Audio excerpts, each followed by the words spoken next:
Welcome to মুনমুনের classroom. আমরা করছি class 11-এর conventional method part 3। যদি 100 মিলিগ্রাম CO2 থেকে 10⁻21 সংখ্যক অণু সরানো হয়, তবে বাকি কত সংখ্যক মোল CO2 পড়ে থাকবে? দেখো, 100 মিলিগ্রাম CO2-তে মোল সংখ্যা কত হবে? 100 × 10⁻³ মানে মিলিগ্রাম থেকে গ্রামে গেলাম বাই আণবিক ভর 44। এর থেকে অনুসংখ্যা কত হবে? তিনটে অ্যাভোগাড্রো সংখ্যা। এটা করলে আসছে 1.36 × 10⁻21 CO2 অণু। এর থেকে 10⁻21 সংখ্যক অণু সরালে পরে অবশিষ্ট অণু হবে কত হবে? বিয়োগ করে দিচ্ছি, করলে আসছে 0.36 × 10⁻21 অণু। আবার অণু থেকে মলে গেলে কী করতে হবে? অ্যাভোগাড্রো সংখ্যা দিয়ে ভাগ করতে হবে। সেটা করলাম, করলে আসছে 0.6 × 10⁻³ এটা মানে অ্যান্সার আসছে তোমার কাছাকাছি অপশান ডি। অ্যান্সার হবে অপশান ডি। ইনসুলিনের 3.4% সালফার আছে। ইনসুলিনের সর্বনিম্ন আণবিক ভর কত? দেখো, একটা অণুতে সর্বনিম্ন একটাই এস পরমাণু থাকতে পারে, তাহলে 3.4 গ্রাম সালফার থাকে 100 গ্রাম ইনসুলিনে, তাহলে 32 গ্রাম সালফার থাকে কত গ্রাম ইনসুলিনে? এটা 940। আমাদের ক্যালকুলেটার দেবে না, কীভাবে করবো সেটা একটু বুঝে নাও।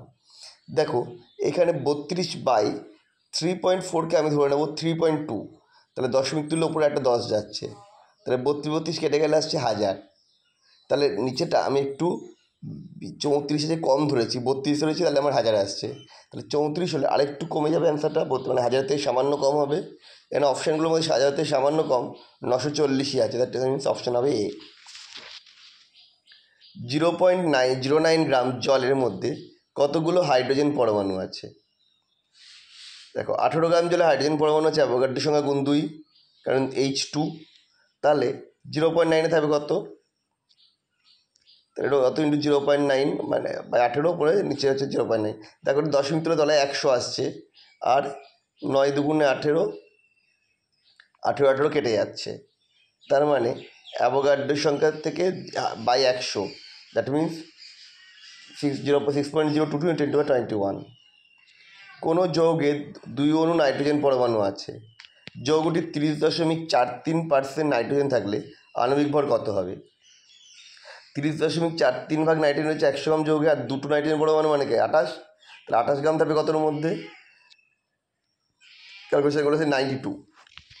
কী করে আসছে? এটাও ঠিক তাই, 30কে আমি 28 ধরেছি, তাহলে 100 আসার কথা, তাহলে 100 থেকে সামান্য কম, এখানে 100 থেকে সামান্য কম আছে হচ্ছে 92। তবে অনেকগুলো অ্যান্সার যদি খুব কাছাকাছি থাকে তবে কিন্তু আমার এই পদ্ধতিতে করা যাবে না, সেক্ষেত্রে করতেই হবে ভাগ বিভাগ। ফেরাস ও ফেরিক যৌগে এফির তুলাঙ্ক ভরের অনুপাত কত হবে? দেখো, দুটোতে আণবিক ভর আমি যদি ধরি এম, যদি এফির হচ্ছে 56, তাহলে ফেরাসের যোজ্যতা কত? 2, ফেরিকের যে 3, তার মানে হবে 56/3। এই 56/2 = 56/3, 56 সামান্য কেটে যাচ্ছে, 1-এর 2 = 1-এর 3, কোনাকুনি গুণ করলে আছে 3:2, অপশান এ। ম্যাগনেসিয়াম ও ক্লোরিনের তুলাঙ্ক ভর হচ্ছে 12.16 এবং 35.46।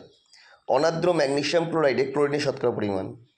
ম্যাগনেসিয়াম ক্লোরাইডের মোট পরিমাণ কত যোগ করে দিয়েছি? 47.62। তাহলে 47.62-এ কতটা ইয়ে রয়েছে? ক্লোরিন আছে না 35.46, তাহলে ইয়ে থাকবে কত?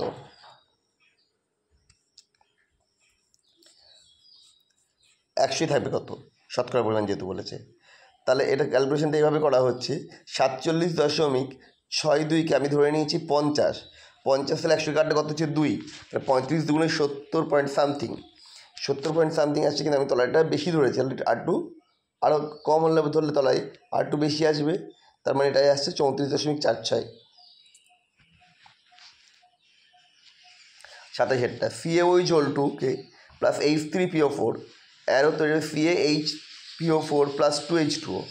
এই বিক্রিয়ায় H3PO4-এর তুলাঙ্ক ভর কত হবে?